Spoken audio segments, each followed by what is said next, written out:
নির্বাচনটা যত দেরি হচ্ছে তত বেশি সেই শক্তিগুলো শক্তিশালী হচ্ছে, ফ্যাসিবাদী শক্তিশালী হচ্ছে। নোট অফ ডিসেন্টগুলো পুরোপুরি উপেক্ষা করা হবে, ইগনোর করা হবে। এটা আমি বলবো জনগণের সঙ্গে এটা একটা প্রতারণা। এখন অবাক বিষয়ে আমরা যেটা লক্ষ্য করছি যে আমরা খুব একেবারে অত্যন্ত পরিষ্কারভাবে আমরা কিন্তু যে বিষয়গুলোর সঙ্গে আমরা একমত ছিলাম না, আমরা সেখানে নোট অফ ডিসেন্ট দিয়েছিলাম। সেই নোট অফ ডিসেন্টগুলো লিপিবদ্ধ করার একটা প্রতিশ্রুতি ছিল তাদের, কিন্তু অবাক বিষয় আমরা লক্ষ্য করলাম কালকে যখন তারা এটা প্রকাশ করলেন সেই বিষয়গুলো নেই।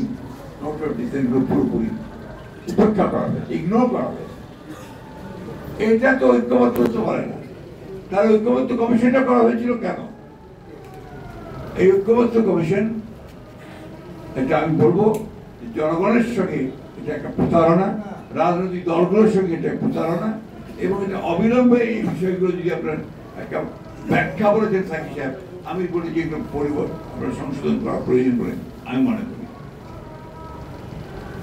একটি কথা খুব পরিষ্কারভাবে বলতে চাই, যেটা আমরা এর আগেও বলেছিলাম, যে আমরা মনে করি যে সমস্ত সংকটগুলোর মূলে যে বিষয়টা আছে সেটা হচ্ছে যে সত্যিকার হচ্ছে একটা গ্রহণযোগ্য একটা নির্বাচন। সেই নির্বাচনের মধ্য দিয়ে জনগণের যে পার্লামেন্ট তৈরি হবে, সেই পার্লামেন্টে এই সমস্ত যে সমস্যাগুলো হয়েছে তাকে তারা সংবিধানের মধ্যে নিয়ে আসবে এবং সেগুলো সেভাবে দেশ চলবে। আমরা সেই কারণেই কিন্তু ওই 5ই আগস্টের আগস্ট বিপ্লবের পরেই আমরা নির্বাচনের কথা বলেছিলাম। তখন আমাদের কারণে বলা হয়েছিল আমরা ক্ষমতা চাই, সেই জন্য আমরা দ্রুত নির্বাচন চাই। আজকে প্রমাণিত হচ্ছে যে এই নির্বাচনটা যত দেরি হচ্ছে তত বেশি সেই শক্তিগুলো শক্তিশালী হচ্ছে, ফ্যাসিবাদী শক্তিশালী হচ্ছে, যারা বাংলাদেশকে অস্থিতিশীল দেখতে চায়, এখানে একটা এনার্কি তৈরি করতে চায়, এখানে একটা আপনার গণতন্ত্র যেন সত্যিকার অর্থে প্রতিষ্ঠিত হয় সেই ব্যবস্থাটা দেখতে চায়। আজকে সেই জন্যই আজকে আমি বক্তব্য বেশি বাড়াতে চাই না।